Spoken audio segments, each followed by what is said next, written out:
Bonjour à toutes et tous et bienvenue sur France 24 pour ce nouveau rendez-vous avec l'info. Voici les titres de ce mercredi. De la performance et de l'émotion, Paris s'apprête à vivre au rythme des Jeux paralympiques.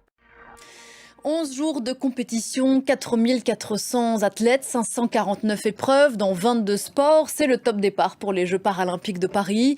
L'esprit des Jeux revient dans une capitale encore émue de l'Olympiade, vécue il y a quelques semaines à peine. La cérémonie d'ouverture, c'est ce soir. Et si les sites de compétition sont en grande partie les mêmes que lors des Jeux Olympiques, du Grand Palais à la Tour Eiffel en passant par le Château de Versailles, les Jeux paralympiques ont leur propre particularité. C'est ce que nous raconte en images Elliot Samuel. Ces Jeux paralympiques vont mettre en lumière 22 disciplines adaptées à divers handicaps. Ils mettront aussi en avant des sportifs sans handicap, les guides et les pilotes sans lesquels certains para-athlètes ne pourraient pas concourir. Rencontre avec le sprinter tricolore Timothée Adolphe et celui avec lequel il court quasi main dans la main. Il s'appelle Geoffrey Lamy. Entre eux, vous allez le voir, une osmose extraordinaire. Des images signées Mathieu Boisseau et Lou Cricorion. Magnifique. Comme lors des Jeux Olympiques, les équipes de France 24 seront là pour vous faire suivre ces Jeux paralympiques avec des rendez-vous quotidiens. Des Jeux paralympiques qui s'ouvrent alors que la France est dans l'impasse politique. Toujours pas de fumée blanche et de Premier ministre pour Matignon.